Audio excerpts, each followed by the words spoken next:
welcome to the Monday evening.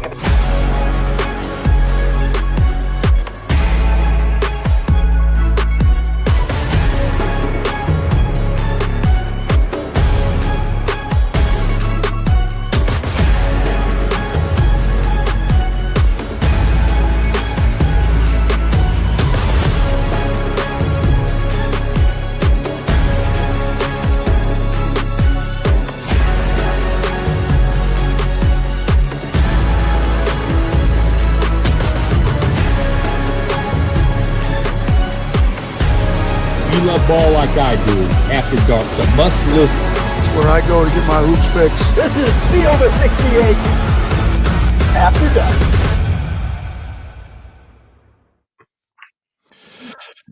Hello and welcome in to a Monday, February 17th edition of Field of 68 After Dark. You guys know where to find us. We are on YouTube. We are on X. We are on SiriusXM College Sports Channel 84.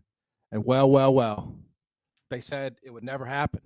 They said you cannot get John Martin and John Fanta on a show on the same night. And we've done it, folks. We've done it. Look at us. Look what can happen when you put your mind to it. And we're going to have some fun. You want me to go away? This is some Fanta. No, you have to moderate the Fanta debate. Yeah, CJ, this is going to be your most difficult show of the entire season. Things could go off the rails, fellas. Here's the deal, fellas. We are less than 4 weeks away from Selection Sunday. We're now what? 2.5 weeks away from the Champ Week madness beginning, from bids starting to get handed out.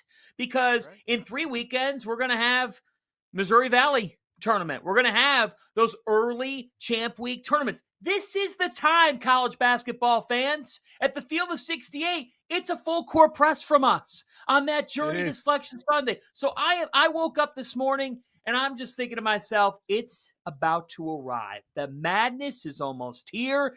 And to all our fans out there, we love you. Buckle up, because I am pumped about this time of year. I think CJ Moore, that this time of year gets underappreciated for how fantastic it is, because now we're in that phase where the games mean so much. And I think during Champ Week, we're like, bubble, who's in, who's out. But this is a time of year where if you're fighting for that bid, you're going to do more to help yourself with the committee. The committee's got most of their work wrapped up by Champ Week. Yeah, and conference races. Winning a league is important to these teams. Like, you got to hang a banner in your arena most of the time. So I agree. A lot of the best games are happening right now. Like, you look at some of the best teams and their schedules that they have left. These conferences have backloaded some of their best team schedules. We're in for a fun, 2-3 weeks as we come down the stretch here. I can't believe it scares me looking at the calendar. It's like, man, I wish I had a little bit more time left till we get to the NCAA tournament. I got more stories I want to write before we get there. We're getting to that time where it's like, I already can sort of feel the seasonal depression setting in when like college basketball is over in the middle of April, but I'm going to appreciate the here and now. I'm pumped. John Fanta is pumped. CJ Moore is pumped. We're here with you on, I wouldn't call it a busy Monday, but we'll have fun here on the show. We'll do overreactions a little bit later, and we're also going to have a draft. It does feel like a good time to kind of take stock of the college basketball national championship picture. And so in the second segment, that's exactly what we're going to do. We're going to have a draft. I'm going to go first because I'm God's favorite, and that's the way it needs to be. And then I expect hell to break loose after that. So make sure you stay tuned for our college basketball championship draft that we'll do a little bit later. All right. In terms of games going final, we have games that are ending. We have games at half. But we do have one big game that went final, of course, and that was Duke landed on Virginia 80-62. Yeah. John, I thought I'm not sure. For the first, not sure big. Yeah, exactly right. It was a game. It took place. I thought in the first 5 minutes, John, that maybe Virginia would hang a little bit. They were making shots. The offense looked good, and then it just went the way that it's gone for a lot of Duke opponents. That talent, and we're talking 8-9 deep. It just keeps coming at you. Well, Duke shuts teams down offensively with their length and versatility. But here's the thing that impresses me.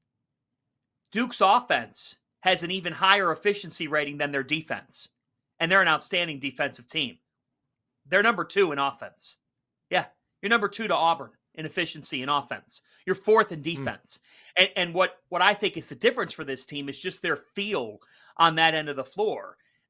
Because Cooper Flagg is as elite a defensive freshman that we've seen in college basketball in years. And then you package that together with 17 points, with 14 rebounds, with a couple of assists, but 2 steals, 2 blocks. The touch points are unlimited. And when you see him raise the confidence level of everybody else around him, it is why I believe Cooper Flagg will join Zion Williamson and Anthony Davis and Kevin Durant and become the 4th freshman to win National Player of the Year because he does so much on both ends of the floor. You're right. It felt like Virginia could compete in this game because they had come in, they had scored 70 plus in 5 straight games. In the first 8 minutes of the second half, Duke held Virginia to 6 points. And yes, Virginia is a team that can struggle offensively and has. But I just think that that when you look at this Duke team, and Hope Malik Brown, that was tough to hear that he suffered an injury here after the game. That's obviously tough news for them because Malik, I think, means something to that equation. But I think right now, this team, as the years gone on, their identity has grown. And Flagg, but also Con Knipple, when he's making shots like he was throughout the night, and then you throw in the luxury of having an Isaiah Evans come off the bench and give them that burst from 3. They were 6 of 11 from 3 to start the game. If they start a game that way against virtually 95% of the teams in the country and their defense is engaged, they're going to be in San Antonio in April. Yeah, CJ, I know that you look at sort of the zoom out, the aerial view of Virginia basketball this year, especially with how they started the season. But I will say, I'll give them this. The last 3 weeks, Virginia basketball was 5th in the ACC in efficiency. Now, in 2025, what does that mean, right? Like, not much probably. But I do think it makes that Duke – because this was out of hand, by the beginning of the second half, like John mentioned. And Duke just, you wondered, right? Young team, got Illinois coming up on Saturday in that random non-conference game, which you could say, all right, are they going to be looking ahead to this with a stinky Virginia team? And, it was just businesslike from Duke. Yeah, but they don't have too much to look forward to. Like, they've got to be able to lock in and just perform in these games, and they have for the most part. And I think I made the joke off air that another tough night in the WCC, but Duke is basically Gonzaga this year. Like, just get to the end, try to stay healthy. Obviously, the Malik Brown injury, like, if that's serious at all in his shoulder, that's concerning. But they've just got to try to get to the end and continue to improve. I think getting guys like Isaiah Evans, like, good substantial minutes and him building his confidence is important, because that could win you a game in the NCAA tournament. Like, he basically was a big reason why they beat Auburn. And man, he just throws in, they're like darts. He doesn't have a lot of arc on that thing, but he throws in some darts. And when he gets hot, he's about as streaky. Like, his streaks are pretty scary because he can really throw them in a lot really quickly. So, I think it's important that they're getting guys like that experience and confidence, because they're going to be even more dangerous in March. And that's the one luxury playing in the ACC in a league like this, is you can get guys like that maybe more minutes than you would get if you're in rock fights. Yeah, John, you mentioned it, man. Like, I thought Cooper Flagg had the quietest 17 and 14 game in college basketball this year. Like, the effortlessness of it is to me, it's just like he was born for this. I think John's muted. Cooper Flagg is generational. He's generational. Like, let's clear out here, because Cooper Flagg is a one-of-a-kind prospect. And anybody who thinks otherwise, I got news for you. You're wrong. Because this kid is just, he has such an amazing feel for the game. And the maturation of him, getting a chance to watch him down at Peach Jam, where he commanded those games and was so far ahead of anybody in his age group, was playing up a level and was above them. And the amount of attention, the amount of spotlight that this kid is getting, to be a small town kid from Maine, it's a dream for, he's with New Balance. It's a dream for them. It's a dream for anybody that's thinking about draft night endorsements, because he's the American story. He's the best basketball player to ever come out of the state of Maine.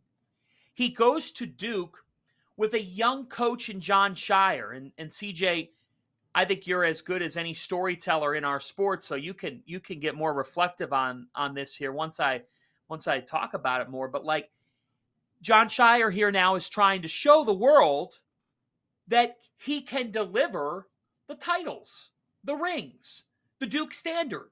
Those are the expectations.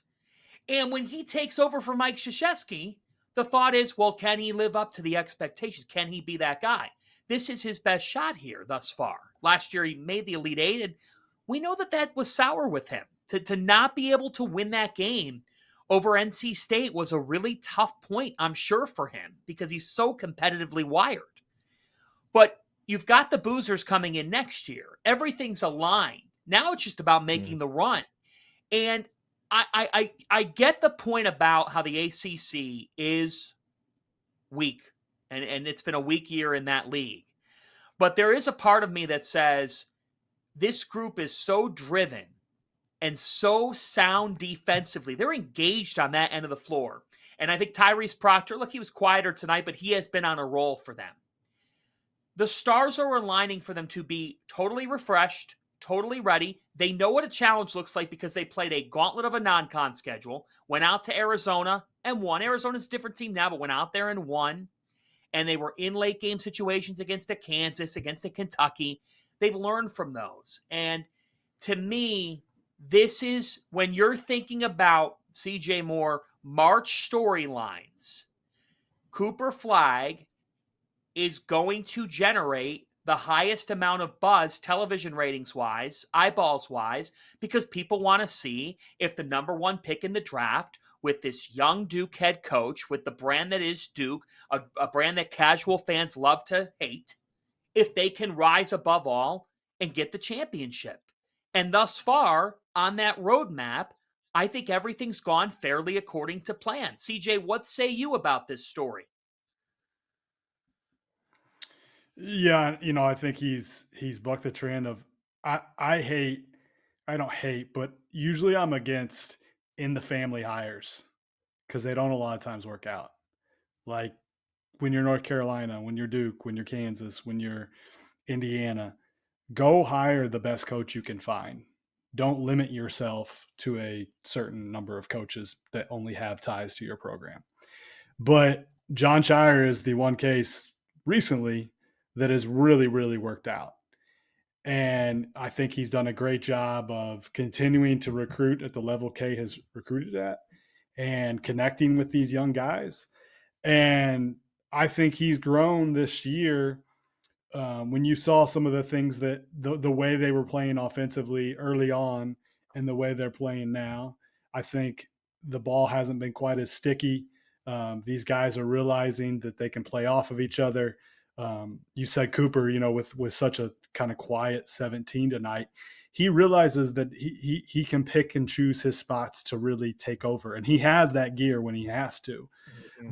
But I think he's really matured as the season has progressed in knowing where to pick his spots, knowing when to gamble on defense. He still sometimes will maybe make a few gambles that he shouldn't, but he is pretty sound. And, he has really progressed as the years gone along. They will be under some pressure to get to a Final Four because Shire hasn't been there yet. They have such a talented team and the tournament doesn't always cooperate. Like you go back and you look like this Auburn team and this Duke team, honestly, is pretty close. They're some of the best teams in the KenPom database. Like, if you go back through all the years, they're right up there. And when you look at some of the best teams, 2015 Kentucky, 1999 Duke, you don't always win the national championship. So it's kind of a shame that in our sport, like everything, like Auburn is considered a disappointment last year, right? Because they lost in the first round of the NCAA tournament. They had a really, really good season. Like, we probably should have seen some of this coming, but everybody judges everybody by what happens in the month of March and in April. And so it will be a little bit of a shame if Duke ends up losing in the Sweet 16 or the Elite Eight, that this will maybe be deemed a failure when it's a one and done tournament and the best team doesn't always win. So I think Duke has a great opportunity to be one of those last teams standing and to have a chance to win a national championship. But they're beatable. Like, and they're going to have been a while since they've really, really been in a fight. Like, Clemson gave them a fight. We'll see what Illinois does this weekend, but there's not a lot of teams in the ACC that can give them a fight. Right. Yeah, growing up and maturing is realizing that you shouldn't judge coaches on the NCAA tournament.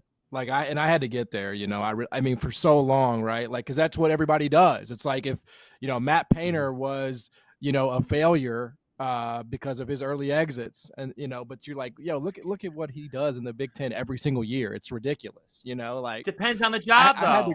It depends on the job. Does. Certain places I mean, have there are standards. expectations. Yeah. John Calipari, that went down the hill. If we just judge regular season, last year's Kentucky regular season was very strong. And the year they lost to St. Peter's, it was too.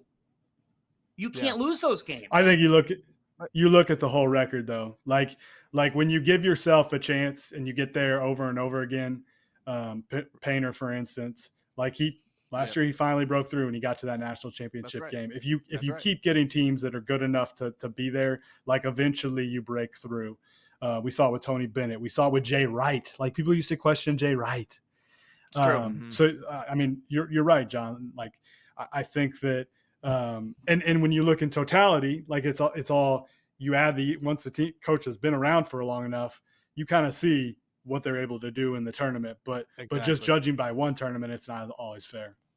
Because, like, if we're gonna do it that way, it should work to the inverse, right? Like, I mean, Kevin Keat should have a lifetime contract at NC State, right? He made a Final Four, but he doesn't. Right? He doesn't have that. I don't think he got, so, miracle runs happen and stupid losses happen in the tournament, and that's the beautiful nature of it. Now, John, as we're sort of wrapping up our Duke conversation here, we were talking about their end of the regular season. I'm almost embarrassed to ask the question given the state of the ACC, but they do have that game against Illinois coming up this weekend. They're at Miami, Florida State, Wake, and then, of course, they close out at North Carolina. Do they lose another game? Well, this Illinois game at the Garden on Saturday night comes at a fascinating time because you got an Illinois team that's now 9-7 in the Big Ten, really unraveled at home on Saturday night against Michigan State. Things went upside down in that game in more ways than one, and they just couldn't score in the last 8 minutes. And now you got the Morris Johnson injury. So you're at Wisconsin on Tuesday night, tomorrow night, and that's a really difficult game, especially with the way Wisconsin is scoring the ball. And so that's a deep challenge for your defense. And then you go from that, and you got to face the nation's number 2 offense. And Illinois right now is just struggling to piece it all together. Now, could a big game bring the best out of Kasparis Yakachonis? And could we see Boswell just have a terrific game on the big stage? Look. Anything's possible in this sport, but Duke's better than them. And I think they're playing better basketball than them, and they're defending better than Illinois right now. So you look at it from the Duke standpoint, I mean, at Illinois, they're not losing to Miami. They're not losing at home to Florida State. Wake is desperate. They're going to be desperate at Cameron. But I just don't – they will be absolutely desperate for a win. So you never know because a desperate dog sometimes can catch up and make a statement. And Wake does have talent, but I don't trust them and I don't see it. And then they're at Carolina. And in that rivalry game, things can go all over. But here's the deal. Carolina's – they're not a tournament team. And by that time, I mean, maybe they have one last pulse, but I don't see it. So to answer your question, if you ask me yes or no, are they going to lose another game? I don't see it. I don't think they're losing another game up to the NCAA tournament. I don't. Yeah, they're going to be favored in every single one of those games by probably quite a bit. So, I can't blame you. I mean, it would be, upsets happen, but, it's hard to say that today that's going to take place with what they have left on their schedule. Okay, we're going to come back. We're going to do a draft. We are going to all draft our team of teams that we believe, three selections each of teams that we believe can win the national championship, and then Overreaction Monday. Don't go anywhere. Field of 68 after dark. College basketball fans, are you ready to take your hoops game to a new level? Whether you're a seasoned bettor or just trying to win your March Madness office pool, Rhythm is here to give you the edge this season. With data-driven predictions for every single college basketball game left on the schedule, Rhythm helps you maximize your bets. And as March Madness kicks off, Rhythm's insights will help you spot those plucky Cinderellas that you know are going to shake up the NCAA tournament. But that's not all. When Selection Sunday rolls around, let Rhythm's AI-powered bracket generator do the heavy lifting for you. This is the same AI tool that performed 35% better than the average ESPN bracket last year. And here's the best part. Rhythm pairs perfectly with our Field of 68 expert analysis, giving you the 1-2 punch that you need for the rest of the college basketball season. So don't wait. Download Rhythm today and get ready to see college basketball and your betting results in a whole new light.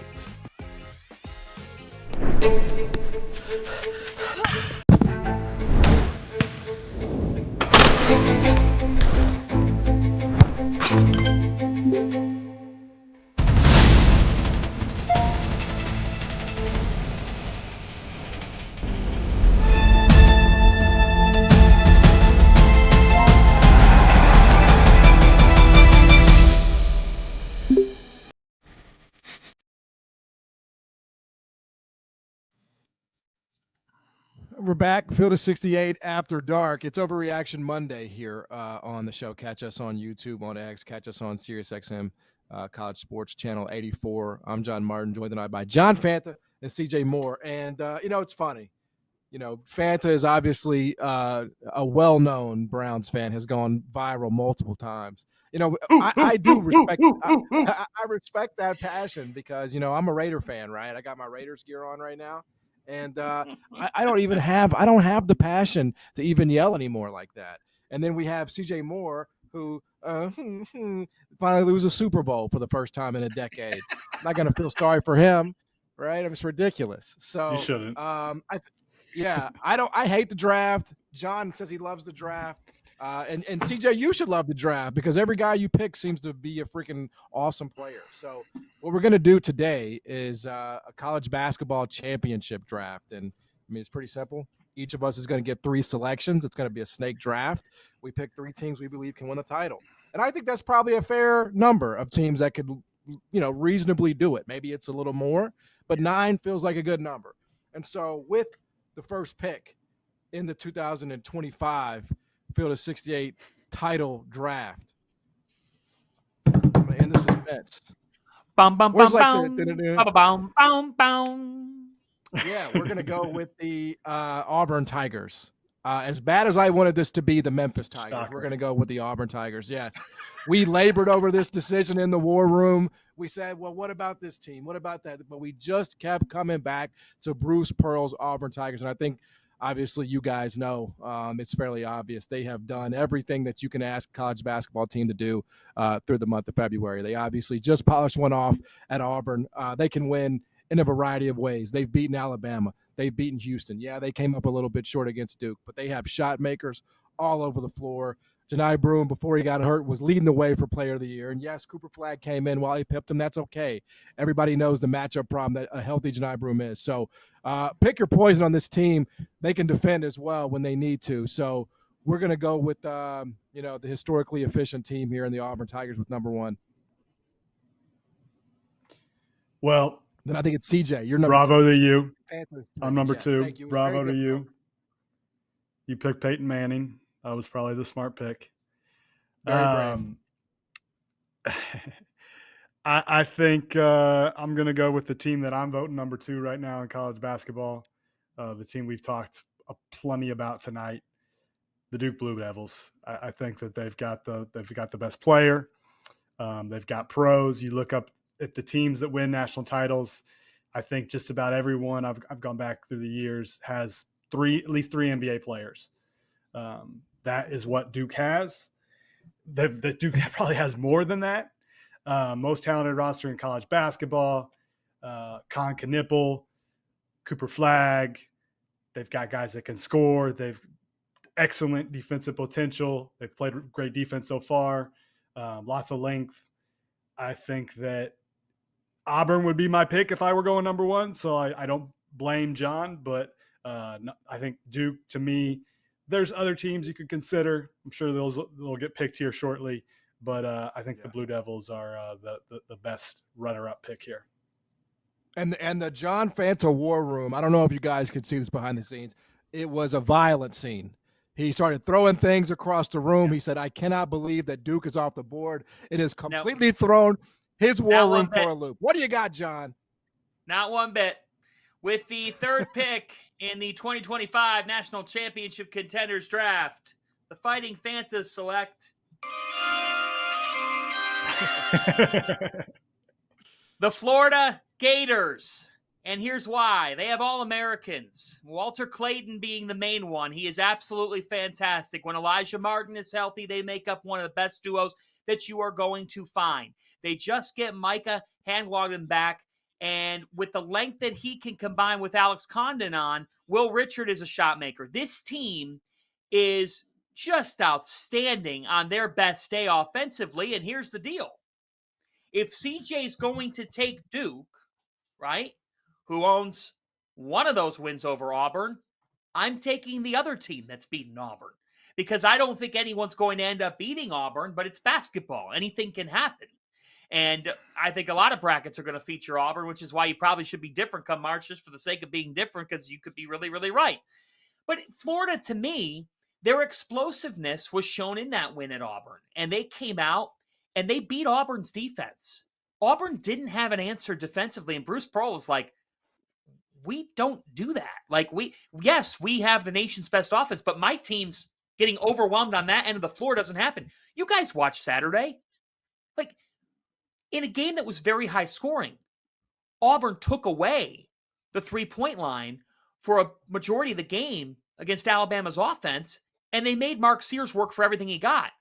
Florida, they were the aggressor. They scored at will, at ease. So I'm going to take the Gators with the third pick, which then leads me to the next pick as we hit round two, because I get the first pick of round two. Correct, John? You do. That's the way it works. That is the way it works in the interest of fairness. In the interest of fairness. So, very simple. With the fourth pick in the 2025 National Championship Contenders Draft, the Fighting Fantas select the Houston Cougars. Because I think this is Kelvin Sampson's best chance to win a national championship. I think this is Kelvin Sampson's best chance to win it. Why do I think that? Because, CJ Moore, the Cougars always play a high level defensively. This team's shooting close to 40% from three. So when you look at what they've got happening right now, LJ Cryer, Milos Uzen, their ability to both get buckets when they need it to happen. That front court's good enough. Juwan Roberts, to me, is tough. He's physical. He's mean. And he plays the game that way. They have enough pieces. And they have more pieces, I think, that can hurt you from beyond the arc defensively than they've had in the past.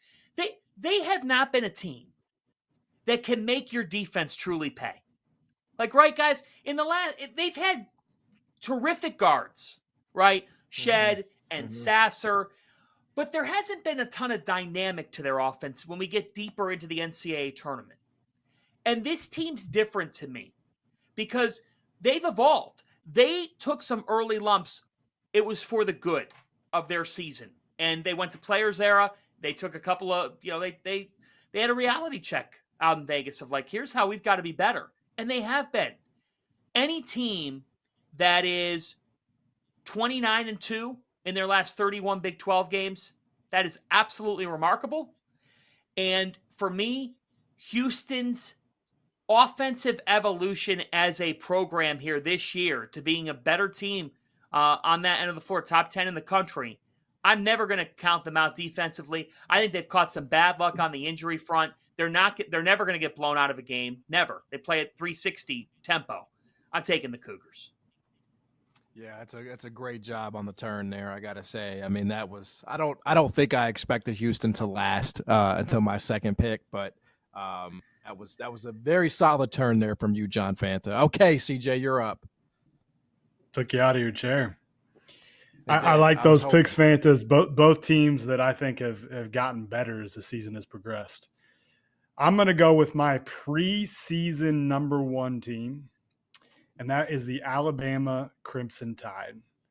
I think that, obviously coming off the loss this weekend, maybe everybody's kind of down on them. Oh, they lost Auburn. Everybody freaking loses to Auburn. Like, not that big a deal. I don't think there's going to be many nights where Nate Oates' team shoots 5 of 26 from 3. I think that you've seen this group improve recently with the emergence of Chris Youngblood, who was hurt early. As he gets better, they get better. I think that you have one of the deepest teams in college basketball. You bringing a guy like Aiden Holloway off the bench who can, get hot at any point. LeBaron Philon is a wild card. He's now coming off the bench. And, I think he can take over a game with his speed at any moment. Mark Sears has not played to maybe the level he played last March for a lot of this year. But, hey, season's long. I could see him getting hot once it matters. I think that they've been there already. They've been to the Final Four. Defensively, they're better this year. I like this spot to get Alabama 5th. It's pretty good. If I'm doing my math right. Is this the 5th pick? Yeah. Is this the 5th on the board? Yeah, it's good value. I mean, I had them as my preseason pick, so as well. So I was gonna draft them if you didn't. So I mean, I'm kind of eating a little shit here. All right, because now it's about to get. Now we're going to the next tier, folks. Okay, the tier 1s are all off the board.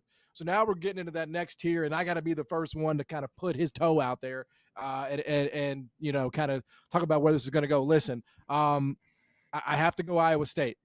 I have to go Iowa State here as one of my last 2, just because we know. Look, they were a tip in at the buzzer, basically away from beating Auburn. At least at the very least that was a tie game, and I want to say they were up pretty big there, in the first half. I mean, we know what that team can do defensively. Guard play all across the perimeter.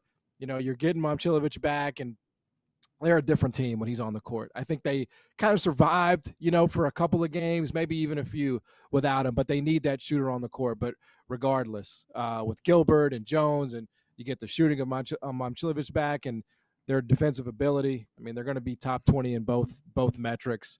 I'm going to take them to have a chance to win a title. I had them in my Final Four.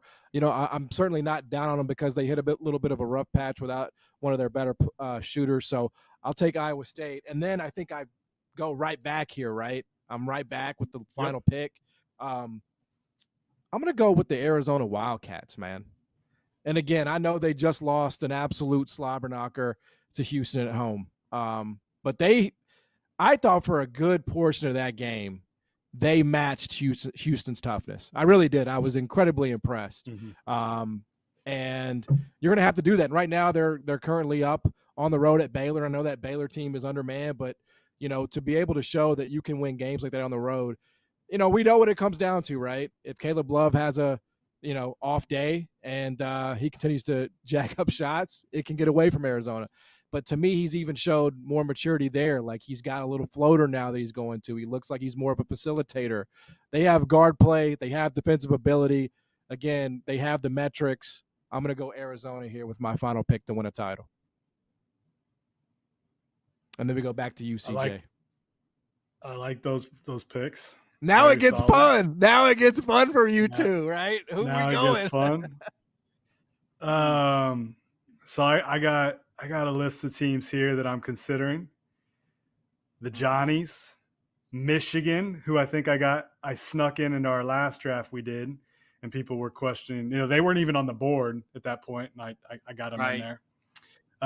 Texas Tech, Wisconsin, Purdue. Those are some of the teams I'm considering. But I think I'm going to go. I'm going to upset Fanta here because I bet this is the direction he would go.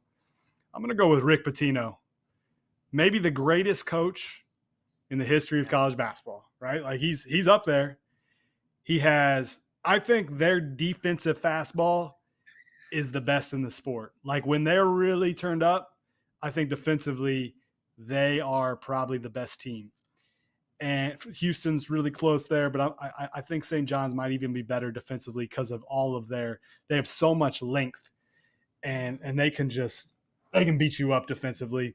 Offensively, obviously there's some concerns there, but Kadari Richmond, I think has improved as the season's gone on. RJ Lewis has obviously had a great season. I think they've got enough firepower to go on a run. I wouldn't be surprised if this is a team I end up picking to go to the Final Four, just because I think they're going to be such a hard out once you get to the NCAA tournament. And Pitino's won a few games in March. So, for my last pick, I am going to go off a note because these notes typically come true. Since 2004, every single national champion has been ranked in the top 12 of the Week 6 AP poll. So that leaves me with this collection of teams. Gonzaga, Oregon, Purdue, Marquette. Tennessee has not been taken, correct? Yeah. Kentucky and Kansas. Okay. And I am going to go extremely bold in the here and now, and I am going to take the Kansas Jayhawks. Whoa! When they are at Did their not see that one lowest. coming. When they are at their absolute lowest, and everybody has buried them, I just have a gut feeling that we should not kill them. And they have a couple of big games at Allen Fieldhouse down the stretch in their season. At home to Texas Tech, at home to Arizona. And you both know at Allen Fieldhouse, Kansas rarely ever loses. And that if they go out there and have strong showings against those teams, you're going to go in the tournament, you're going to say, they're still feisty, man. That's still a really dangerous team if they put it all together. If that team just finishes off Houston at home, that loss broke their spirit. It broke their freaking spirit, and it should have. But if I'm that locker room, I'm reading everything. Players read stuff. They see stuff. This team defensively had grown. They had taken some real steps in Big 12 play. And on Saturday night, they weren't the aggressor. I mean, Utah took it to them, took it to their defense, and was able to score effectively. Matson had a terrific game. That was a kind of an embarrassing loss on late night Saturday night. It wasn't in the mainstream media, honestly, but it was one of those where you're just saying, you know what, guys, they're done. Like, they're probably cooked. Yeah. I don't trust Kentucky's offense. The other teams I listed, I don't trust. We're talking national championship. Here is what I know, CJ and John Martin. I know my eyes have seen Kansas beat Duke. I know my eyes have seen Kansas compete with some of the teams that we've brought up already on this show. And if I'm Hunter Dickinson, don't I want to have one last word? Don't I want to go on one last run? Or do I want this to go down as a failure of 2 years? They're making the Sweet 16, and don't tell me other coaches want to see them in their region. I am going to go out on a limb, and it feels weird saying it. And if I have to pick a team and a coach still, I am thinking to myself that Bill Self, those practices this week, wouldn't want to be in them. I'd probably have a heart attack. Kansas is going to be all right. So I'm going with them. I mean, it is bold because I haven't thought of them as a national title contender in about 3 weeks. So right, I mean, but you thought of them as, but you thought of them at one time as one, and sometimes that is true. like that is true. Nobody had Shabazz and UConn kind of figuring it out the way to the level that they did. You just in this sport, same could be said with Kentucky. You might have thought maybe I go out and pick them if they're in this sport on the marathon. If you've shown a flash to compete with the top, that never leaves my brain of like, yes, they can do it. They can do it. Yeah. All right. So we're gonna sum these up really quickly. We'll go to each of you just to sum it up. My draft was Auburn, Iowa State, and what was my third? That tells you shows what kind of locker room Arizona, you have. Arizona. No, that was the shows one. What kind of locker room you have. No. In fairness, I mean, most of my picks were taken off the board. It was Iowa State, Auburn, and Arizona. CJ, who are your three? I won the draft with Duke, Alabama, and St. John's. Yeah, right, really strong draft. Really strong draft. I went with Florida, Houston, and Kansas. So I went with two from the Big 12 there, and I went with the Florida Gators, who own one of the wins over Auburn. And I'm very, very happy with my team. I'm kind of interested. I know that they want us to go to a Player of the Year conversation, but I'm almost more interested in the teams that we didn't pick. You know, like there are some notable snubs, like Tennessee. Tennessee is obviously. Don't trust them. Yeah, I mean, I think it's really interesting that you go to KenPom right now, and I know they're not the be all end all, but they're fifth at KenPom. I mean, they're ahead of Alabama, they're ahead of Iowa State, they're ahead of Arizona, they're ahead of St. John's, and it's just like it's amazing that we didn't even think about them really. You said it's hard to trust them. It is. It's hard to trust them because they've been very frenetic at times with their results, and you know that they're going to challenge teams defensively. That doesn't waver. But in the tournament, you have to be able – you could be – and this is what's held a Houston back too. You could guard teams the moment they get off the bus. At some point, this is a game in the tournament where you're going to have to go punch for punch with somebody scoring-wise. You got to match somebody offensively. You got to say, we've got the dudes too. Now, they've evolved. Dalton Connect showed it last year. And look, Tennessee was right there. I mean, if they don't run into the eventual national runner-up, right? Maybe they're in Arizona, and this is a moot point. But I have had trust issues with Tennessee in the second week of the NCAA tournament because I say to myself, if the opponent limits Chaz Lanier, or if you get Zakai Ziegler thrown off, what other options do they have? What counters do they have to that? That's right. Their formula can be very successful, but I don't trust them on the tournament stage to be a national champion. That's right. And we've seen that, right? When you take the source of Chaz Lanier out, it really, it's ugly. It's ugly, CJ. And to me, it has nothing to do with Rick Barnes, which people will sometimes question him in March. I think he's a fantastic coach. I just don't think this team is quite as good as it was a year ago. Chaz Lanier is a good player. He is not Dalton Connect. He cannot go on a run like Dalton went on. He's just not. I think for them to go on a deep run in the tournament, it would have to be Zakai Ziegler playing at a level first-team All-American Player of the Year type performance. Like he would have to get super hot. He'd have to make threes. He would have to – because like the other day, who they have the other day? Vanderbilt. They were trailing at halftime of that game because the guy hadn't really done anything. And Rick's teams usually have somebody you can throw it to in the post. They don't have that. So they're so reliant on Zakai making things happen for everybody else and for Chaz making jump shots. And I just don't know that Chaz can get that hot over 6 games. Dalton might have been able to. And like you said, they were really, really close. He did. He did basically. Like he was really close to getting them to the Final Four. And if they're in 2 other regions, they might have gotten there. Like basically the 2 teams they couldn't face were UConn and Purdue for them to get to the Final Four. If they were in another region, they if they were in the region where NC State was, then Tennessee was a Final Four team last year.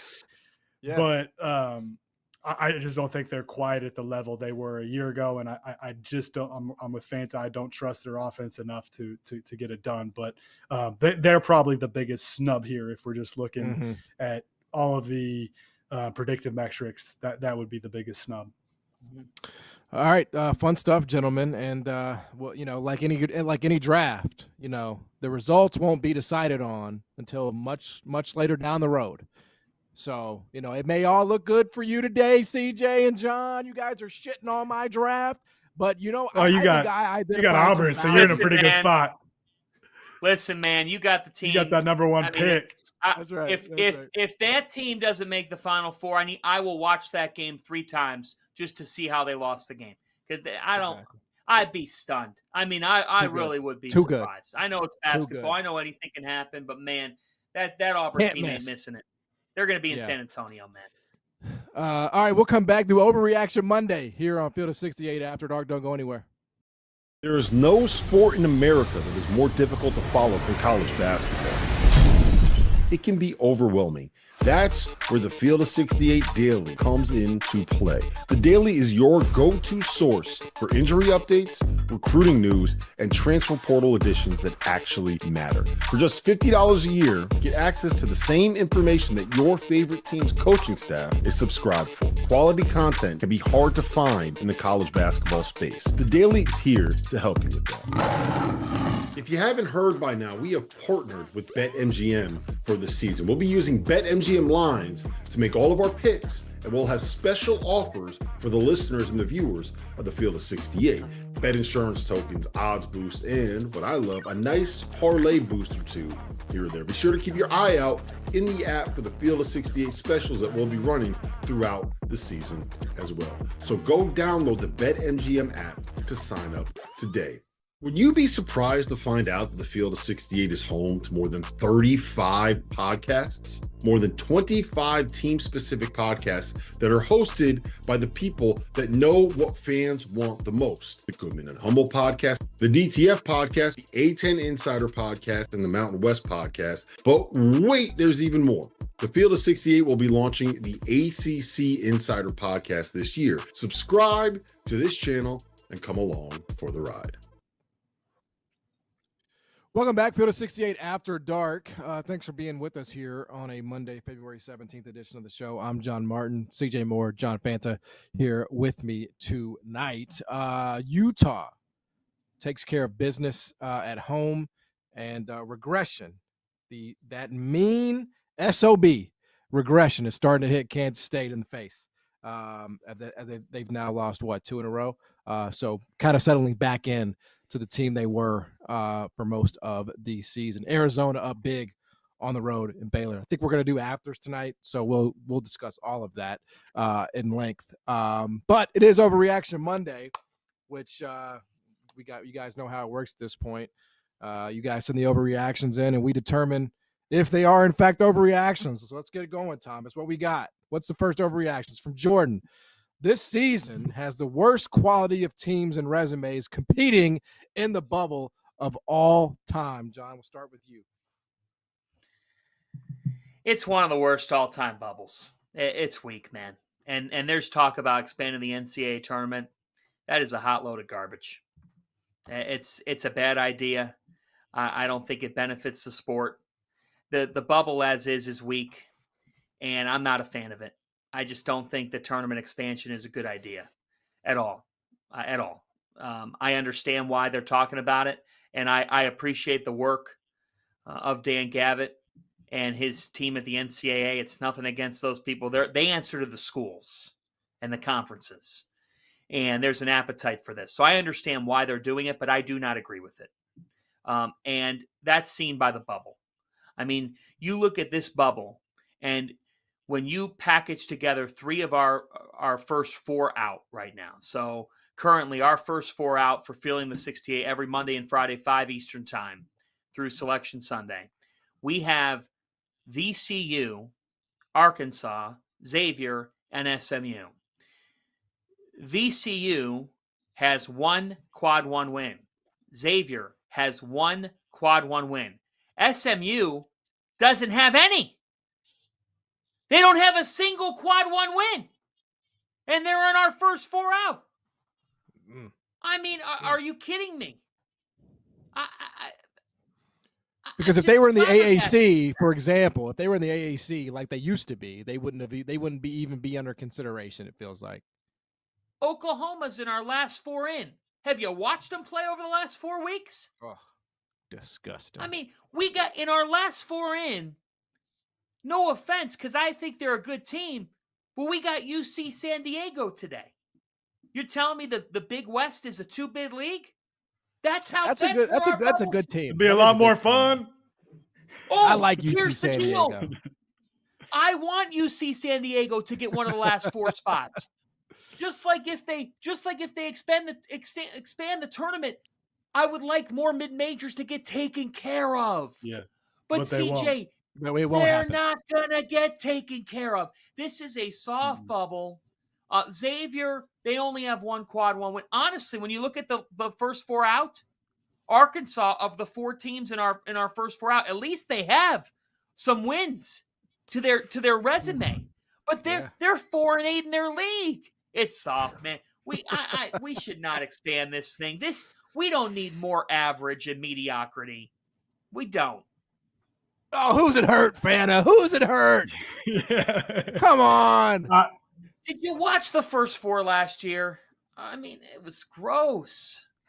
Who did we have? Colorado State and Virginia. Virginia ruined it. That was ruined the it. best game in the history of college basketball. I mean, who didn't love that? It was 14-14 at the half. I mean, that is as good as it gets.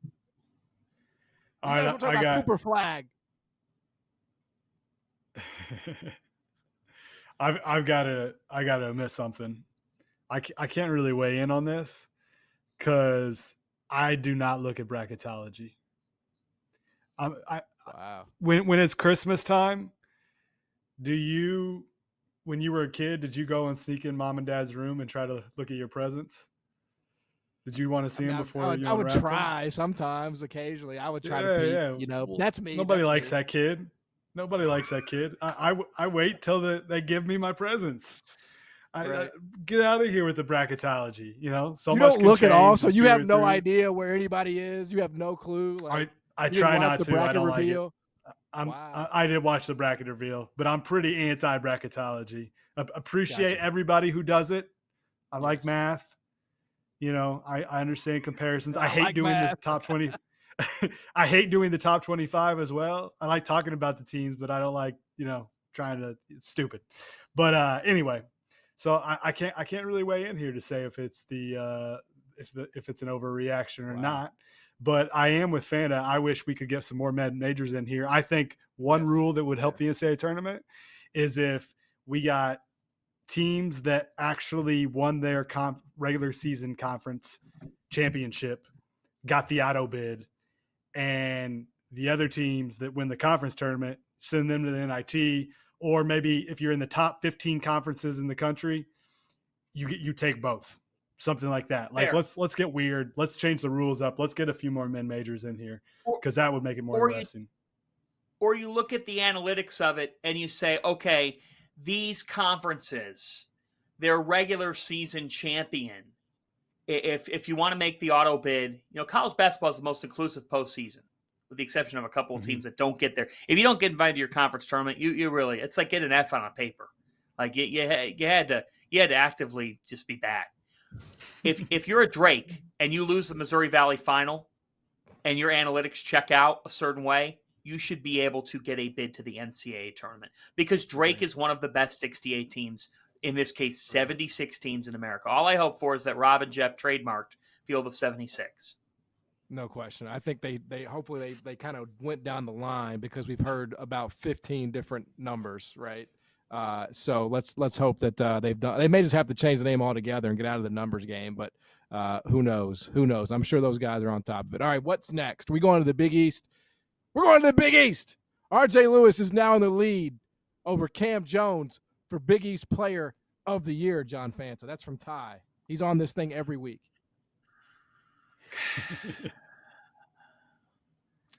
No. Come on, Mr. Big East. No, well, he might be in the lead over Cam Jones, but to me, I think they're both trailing Ryan Kalkbrenner. Yeah, I said it. I think the coaches are going to vote for Kalkbrenner in this race. I've already heard some rumblings about it. I think it's going to be shared. It's my prediction. I think that Cam Jones still has done a lot of good. I think that's a hot take. Like I love RJ Lewis. I think he's had a sensational season. But guys, for a full body of work, Cam Jones has still been unbelievable. So I think we're going to see a split thing here. If I were voting, I would still vote for Cam Jones for the entire season. Although, look, first place team, top player, that typically can get player of the year. It's close, man. It really is. But it's hard. Like, just because Cam Jones has had a tough week or two, that guy's still 5 or 6 or 7 on the All-American radar. It's hard to go against him for this award. Yeah. Where are you on this, CJ? Any opinion on Big East Player of the Year? Maybe a slight overreaction, but there's still like 3 weeks in the season left. Let's just let it play out and see who's most worthy at the end. I agree with that. I mean, this guy, he's so measured. I agree with that. I mean, I do agree with what CJ just said, because it's true. There are still 3, and RJ Lewis is right there. What's fun about it is there's a true race.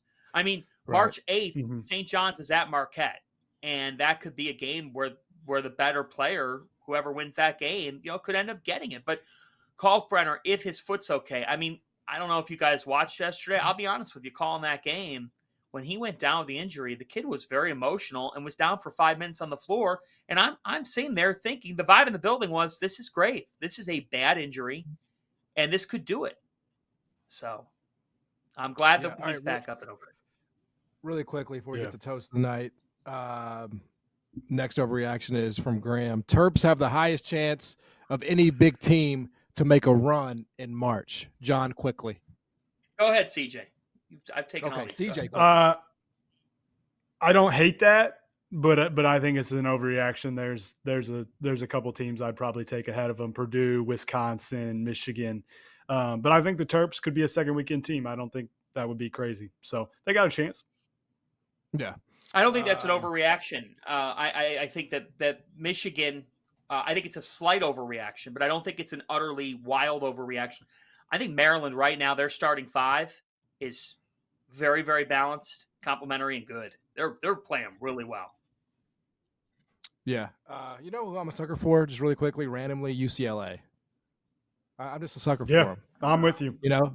I can't quite quit them. I want to, but they just keep winning, and I wouldn't be surprised if they're in the mix there late. All right, let's get to toast of the night. John Fanta, what you got? My toast is to Jeffrey Anderson, the official. He injured his knee on a table while doing high knees in his hotel room. He's been out of action after it swelled up. He's expected to return the next couple of weeks, says Jeff Goodman. So to the high knees of Jeff Anderson, a toast to you. I can't wait to see a high knee again. Big news. Toast to Jeffrey Anderson. CJ, what you got?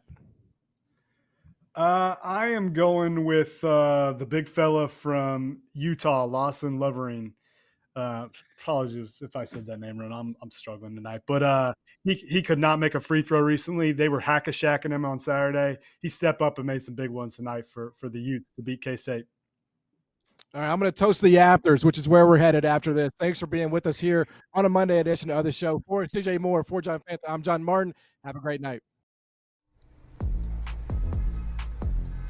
We're live. It's the afters. Hit the chat. I'm not getting close to any bear. My career high on the court is 28.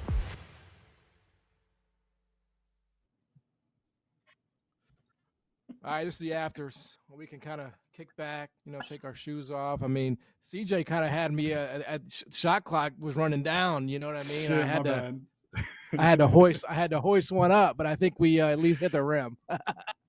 Caleb loved it. You were on fire. Yeah, I think we at least hit the rim, man. That's all you can do, man. Just give your team a chance. All right, listen, it was the biggest game tonight. Everybody in the country had their eyes on this one. Utah takes down Kansas State. America asked John Fanta.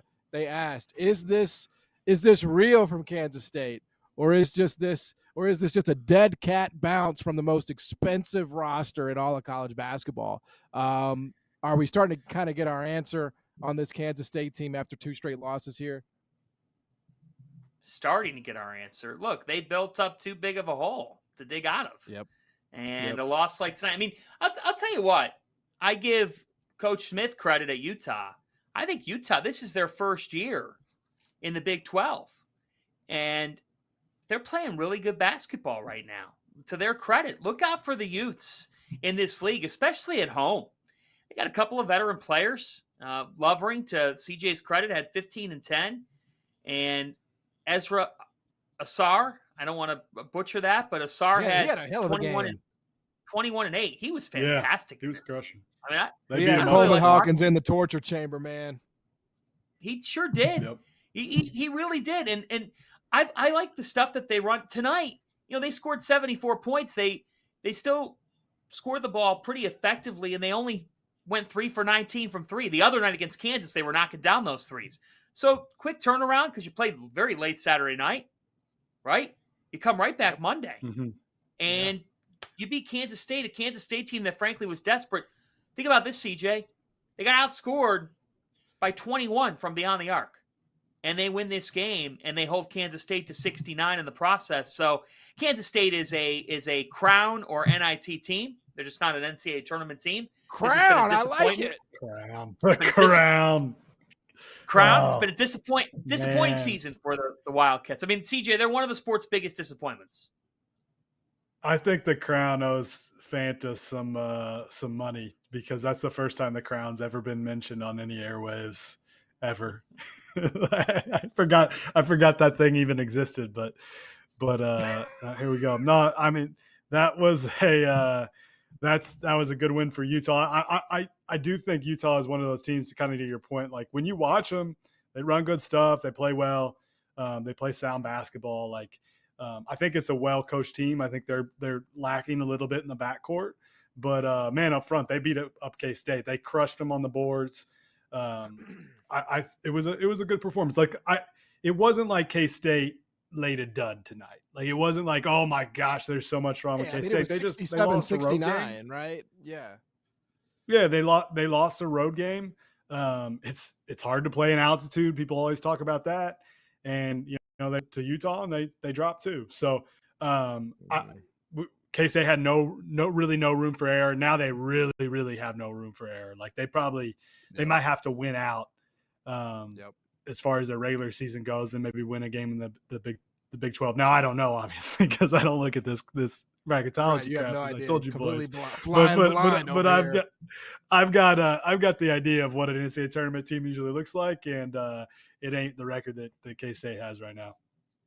Yeah, John, I don't want to put you on the spot, man, but do you know if the title sponsor for the Crown has been sold? I mean, it just seems like that's an easy Crown Royal segment there. I mean, just this the Crown presented by Crown Royal. Can we just go ahead and nail that down if we haven't already?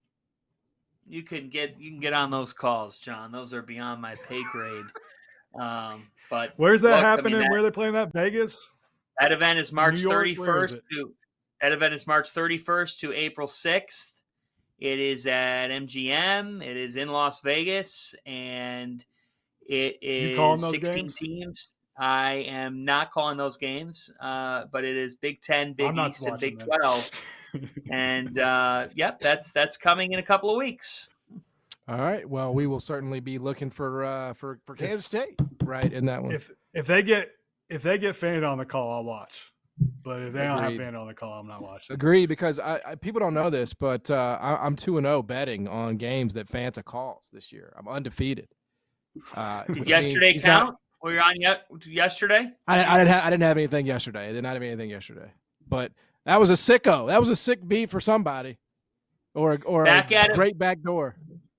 Back at it Wednesday with Providence at Georgetown. I might get involved on that one, because I'm hearing some things. So I might actually get involved in that one. All right, let's see. What's Arizona's up 61-52 right now, so they're trying to polish this off here on the road at Baylor. Obviously, incredible draft pick by me, getting them last of my selections. We didn't really break down. I guess we didn't have time for each of those, but CJ, Arizona as a contender, do they come off to you like that? Do they feel like a national title contender when you watch them? If you watch that game on Saturday, I actually thought for much of it, I was surprised they weren't up by more, because for probably 30 minutes of that game, it felt like they were in control. And that's kind of what Houston will do. They'll stay in it with their defense, and then they made enough plays down the stretch, and they don't turn it over, and they started making shots, and they won the game. But the one concern I have for Arizona is obviously outside shooting. They have some games where they just cannot make a three, and that is concerning over an NCAA tournament. But their defense is going to keep them in it. I think putting Henry Visar in the starting lineup as he was tonight for the first time was a good move. I like him. It's a little distracting to see him play with the cupping that he has done to his arms, but outside of that, he has been a really key is. to their It's turnaround. it's a lot. It's excessive. It is distracting. It's excessive. Yeah, it's like, bro. I mean, I'm not trying to tell you what to wear, but it would do the audience some good if you just put an undershirt on, bro. Yeah. But he has been a big difference to their turnaround. I don't think he was playing with the kind of physicality early on that they wanted out of him.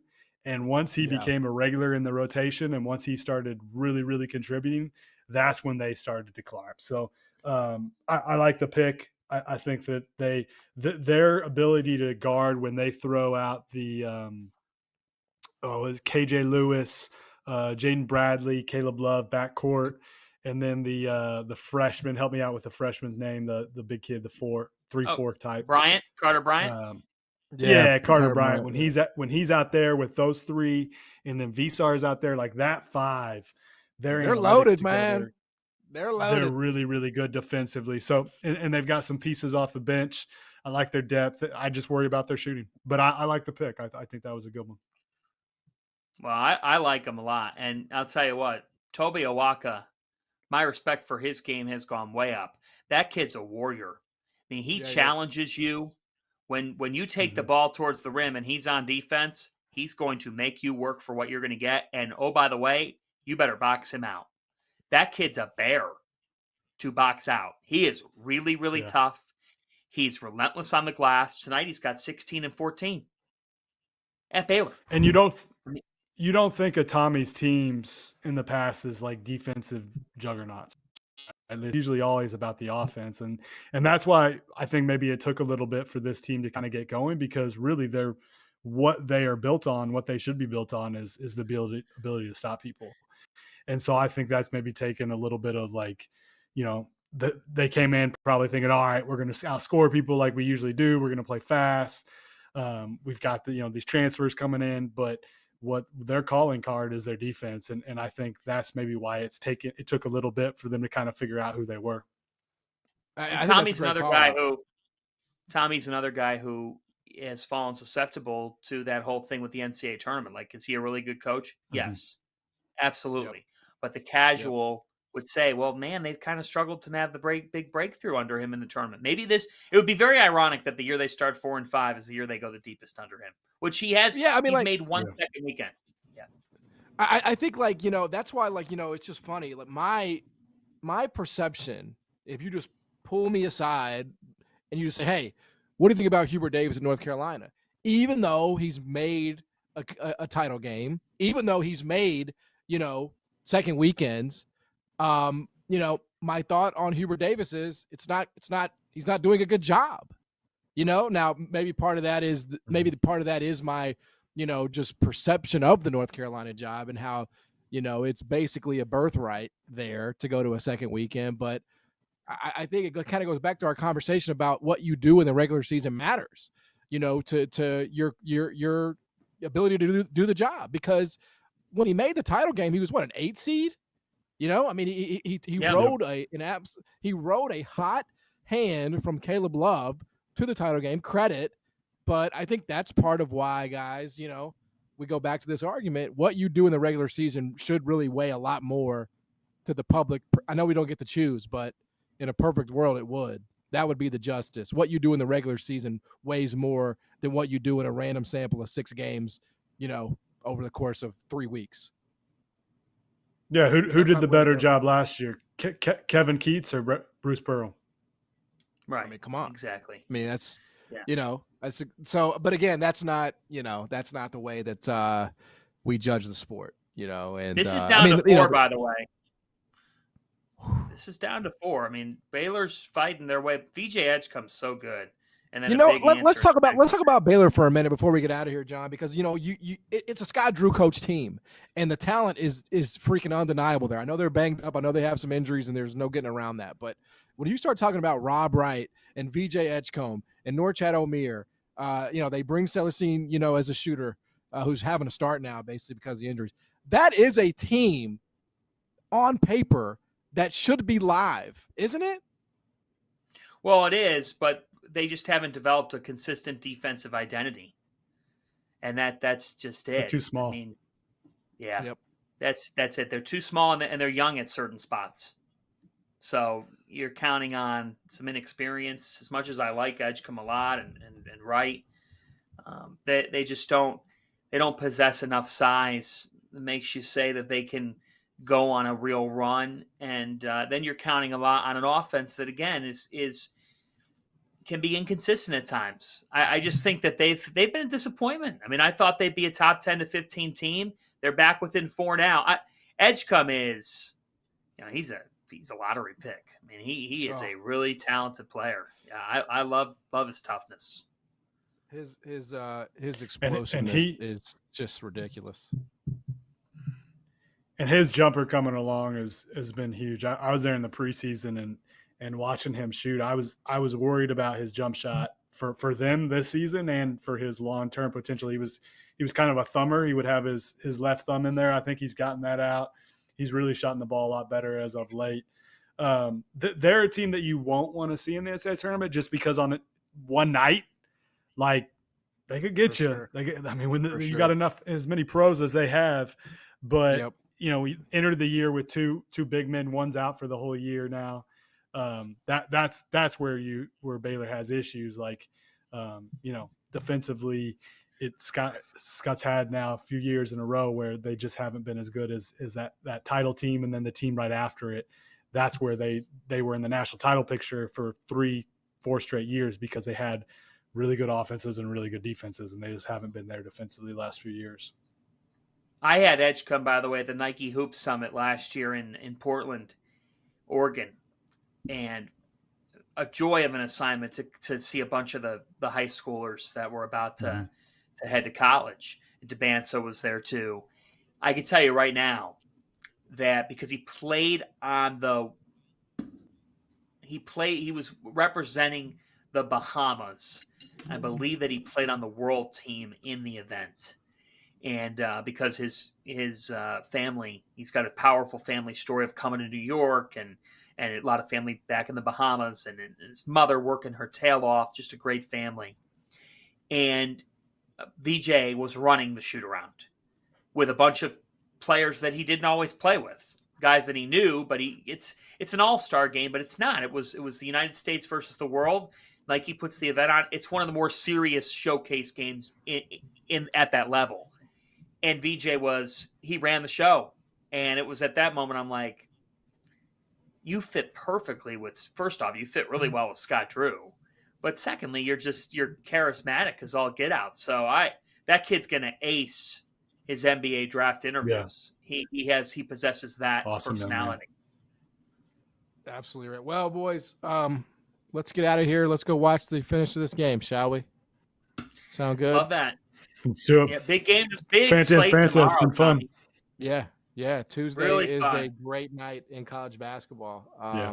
Yeah, a couple of big ones for sure. Well, fellas, it was a blast. CJ Moore, John Fanta, John Martin, thanks for being with us here on Field of 68 After Dark and the Afters. Remember to keep it locked here on the channel for the best college basketball coverage in the universe. Have a great night.